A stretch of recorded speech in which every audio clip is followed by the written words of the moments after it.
सर्वप्रथम गुरु रविदास जी के चरणों में शीश नवाकर मैं अपनी बात को प्रारंभ करता हूँ। आदरणीय टीवी सिंह जी, सुभाष जयजान जी, अन्य मेरे दोस्तों, बुजुर्गों और भाइयों, बात शुरू करने से पहले मैं एक दोहा कहना चाहता हूँ। वो आपके सम्मान के लिए है कि आप आए, आप सब लोग आप आए तो बाहर आई, आप आए इस फंक्शन में, आप आए तो बाहर आई और आपके आने से इस सभा में जान आई। आप आए तो बाहर आई, आपके आने से इस सभा में जान आई। यूं तो तकलीफ हुई होगी आपको आने और जाने में, पर इज्जत हमारी बढ़ गई आपके तशरीफ लाने में। भाइयों, गुरु रविदास जी के 680वें जन्मदिन पे आप लोग आए हैं, तशरीफ लाए हैं, उसके लिए हम आपका स्वागत करते हैं, धन्यवाद देते हैं।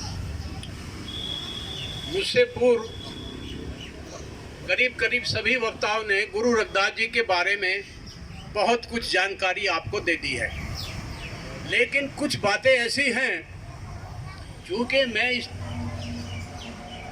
संगठन से जुड़ा हुआ हूँ, मैंने गुरु रविदास जी के नाम से एक पार्टी बनाई है, ऑल इंडिया रविदास समता पार्टी उसका नाम है। भारत चुनाव आयोग, ऐसा वैसा नहीं, लोकल नहीं, भारत चुनाव आयोग नई दिल्ली से पंजीकृत कराई है 2010 में। अब मैं पार्टी के अलावा कुछ बातें गुरु रविदास जी के जीवन की, जो अनछुई बातें हैं, जिनको बहुत कम लोग जानते हैं, उनके बारे में बताना चाहता हूँ। नंबर 1, जब दिल्ली सुल्तान यहाँ आए, आक्रमणकारी थे, मारते काटते आए, तो दिल्ली में आए तो उन्होंने यहाँ देखा कि यहाँ तो हर गली में, हर मोहल्ले में मंदिर है। तो उसने, मुसलमान मूर्ति पूजक नहीं होता, किसी देवी देवता की पूजा नहीं करता, तो उसने ये प्रण ले लिया कि मैं इस देश में मूर्ति पूजा को नष्ट कर दूंगा। उसने मंदिर तुड़वाने शुरू कर दिए, गरीबों पे अत्याचार शुरू कर दिए, और भाई साहब जो पंडित और पुजारी थे मंदिरों में, उनका कत्लेआम शुरू कर दिए। लोगों ने कहा, महाराज ये गरीब आदमी है, इनको क्यों मार रहे हो? एक आदमी को पकड़ लो बस, और अगर वो मुसलमान हो गया तो सारा देश मुसलमान हो जाएगा। दिल्ली सुल्तान बड़ा बहादुर और बड़ा अत्याचारी था। सब देशी जितने राजा महाराजा होते, सबको गुलाम कर लिया उसने, सबको जीत लिया और दिल्ली पे कब्जा कर लिया। ये ऐतिहासिक बात है, मेरी बनाई हुई नहीं है। दिल्ली सुल्तान ने कहा, भाई कौन आदमी है वो? ये तो बड़े आसान युक्ति है, एक आदमी को पकड़ना और एक आदमी को कब्जे में करना, और उसको धर्म के बारे में बताना तो बड़ा आसान है। इनको जी चले जाओ बनारस चले जाओ, वहाँ एक रविदास नाम का एक साधु रहता है, जिसको देश का हर आदमी मानता है। उसको अगर आपने मुसलमान बनवा दिया तो ये सारा देश मुसलमान हो जाएगा। आपको ना किसी को मारने की जरूरत पड़ेगी, ना किसी को कत्ल करने की जरूरत पड़ेगी, ना मंदिर को ढाने की जरूरत पड़ेगी। दिल्ली सुल्तान ने चढ़ाई कर दी, फौज पलटन लेकर के बनारस में पहुंच गया। बनारस के जो राजा थे वो ब्राह्मण थे। एक ऐसा ही राजा है, सिर्फ अकेला ऐसा राजा है जो ब्राह्मण है। बनारस के जो राजा हैं वो ठाकुर नहीं है, गुर्जर नहीं है, जाट नहीं है, ब्राह्मण। ये विशेषता बात है। तो वहां बुलाया गया। जब पता लगा कि साहब वो दिल्ली सुल्तान आ गए, तो राजा भी घबरा गए बनारस के। तो वो हाथ जोड़ के खड़े हो गए, महाराज मुझसे क्या गलती हो गई, आपने मेरे ऊपर चढ़ाई कर दी। इनको नहीं, तुमसे कोई मतलब नहीं। तुम्हारे यहाँ एक रविदास नाम का एक साधु रहता है, हमको उसको चाहिए। सिपाही भेजे गए गुरु के घर, कहा गया कि भाई दिल्ली सुल्तान आए हैं, आपको बुलाया है। लोग अच्छा अभी चलता हूँ। जब दरबार में पहुंचे गुरु, तो दिल्ली सुल्तान देख करके उनकी पोजीशन को, उनकी उसको बॉडी को, तो बड़ा अचंभे में रह गया। चेहरे पे नूर, लंबी दाढ़ी, लंबे केस, लंबा कद। तो दिल्ली सुल्तान को भी एकदम ये अचंभा हो गया कि ये तो कोई फरिश्ता है भाई, ये कोई मामूली आदमी नहीं है। दरबार में सिंहासन का एक गुरु के को भी बाइज्जत बिठाला गया, सिंहासन दिया गया और कहा गया, महाराज आप यहाँ झोंपड़ी में रहते हो, बर्तनों में, टूटे फूटे बर्तनों में, मिट्टी के बर्तनों में खाते हो। आप मुसलमान हो जाओ और मेरे साथ दिल्ली चलो, आपको वजीर आजम बना दूंगा, प्रधानमंत्री बना दूंगा, सोने चांदी के बर्तनों में खाओगे और संगे मरमर का महल दूंगा।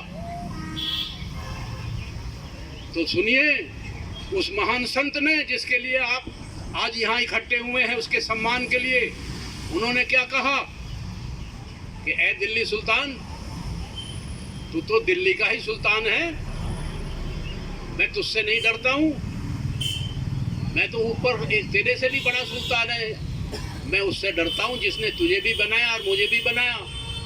मैं और मेरी उम्मत, मेरे मानने वाले, मेरे देशवासी कभी मुसलमान नहीं होंगे। क्या तुझे पता नहीं है कि नर हत्या करना, आदमियों को मारना बहुत बड़ा अपराध है? तो उन्होंने यहाँ एक दोहा कहा है, मैं दोहा भी बताता हूँ आपको कि ऐ दिल्ली सुल्तान, आपको ये पता नहीं है कि नर हत्या बुरा है, पीर पैगंबर ओलिया कहो न कहो समझाए, रविदास जीव को मार के कैसे मिले खुदा। जीव हत्या कर रहा है, तुझको खुदा नहीं मिल सकता। तू कितनी भी प्रार्थना इबादत कर ले, तुझको ईश्वर के दर्शन नहीं हो सकते। तो ऐसे थे गुरु रविदास। और सिकंदर लोधी ने उनके पैर पकड़ लिए और महाराज, हम आपको 18 बीघा जमीन दिल्ली में, 18 बीघा जमीन आपको मंदिर के लिए देते हैं, हम आपके शिष्य हो गए। तो जो दिल्ली में पिछले दिनों आपने सुना होगा कि गुरु रविदास का मंदिर तोड़ दिया गया था, उसमें पूरा देश का रविदासी समाज का, पूरा देश का हिंदू वहाँ एकत्र हो गया था, दिल्ली को घेर लिया था। वो अब फिर वो बन रहा है, वो ऐतिहासिक तथ्य है।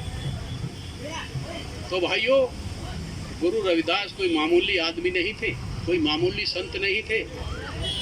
उनको तो हम लोगों ने भुला दिया है। देश के 56 राजा और महाराजा और रानियां उनकी शिष्या थी।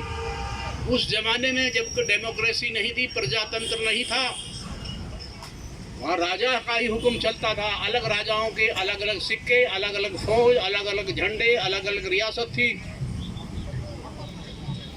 56 देश के राजा, 56 राजा हिंदुस्तान के, उनके शिष्य थी।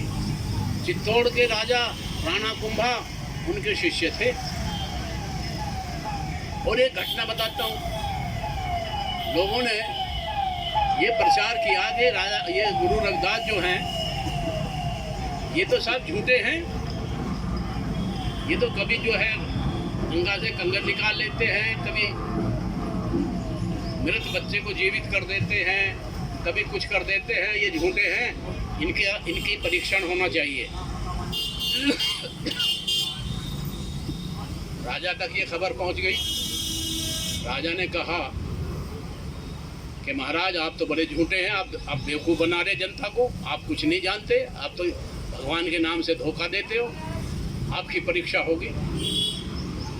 महाराज, मेरी क्या परीक्षा होगी?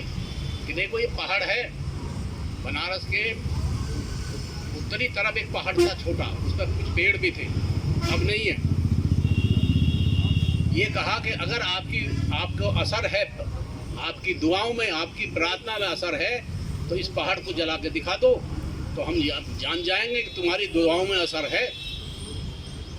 तो चलिए साहब, मैं दिखाता हूँ असर। गांव के, मोहल्ले के बहुत से आदमी शहर के वहाँ पहाड़ के पास पहुँच गए, इकट्ठा हो गए। गुरु रविदास जी ने दुआ की, गया महाराज आज मेरी परीक्षा का सवाल है। तो बताते हैं लोग कि बिजली कड़की, बादल नहीं था, एक बिजली कड़की और एक घटा उठी और बिजली गिरी तो वो पहाड़ जल गया। तो उस वक्त से ये दोहा चला कि जिद रविदास की और पहाड़ जल जाए, करे कोई भरे कोई। उस पहाड़ की गलती नहीं थी, वो तो जिद रविदास की थी। उन्होंने परीक्षा थी, उसमें वो पहाड़ जल गए। तो भाइयों, गुरु रविदास के नाम से हम लोग चंद आदमी, आज मुझे बड़ा दुख है कि चंद आदमी इकट्ठा होते हैं। उजाला हो न सका, उजाला हो न सका, घर भी जलाया मैंने पार्टी भी बनाई, मैंने इलेक्शन भी लड़ा, मैंने प्रचार भी किया, किताबें भी लिखी, प्रचार करता हूं, लेकिन वो भीड़ और वो भाव जो गुरु रविदास के हम जनता तक पहुंचाना चाहते थे, वो नहीं पहुंच पाए।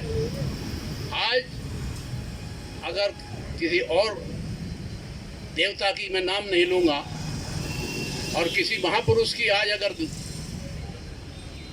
जन्म दिवस होता तो यहाँ लाखों की भीड़ होते, लेकिन लोग समझ नहीं पाए।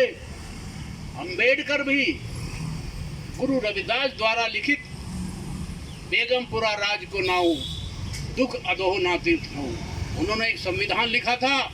ये संविधान जो बाबा साहब ने लिखा वो तो है, वो तो आज देश में कायम है, लेकिन एक संविधान गुरु रविदास ने भी लिखा था जो मिटा दिया गया।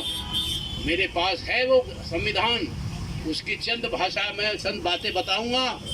बेगमपुरा उसका नाम था, बेगमपुरा। बेगम कहते हैं जिसको कोई दुख ना हो, पुरा कहते हैं शहर, पुरा बेगमपुरा हिंदू और मुसलमान एकता का प्रतीक है। बेगमपुरा शहर को नाऊ, उस देश को नमस्कार करता हूँ, उसका निर्माण करता हूँ जिसमें दुख अतोह ना ठाऊं, जिसमें दुख और असंतोष नहीं है। न तस्वीस न खराज न माल, खौफ न खता न दरस जवाल।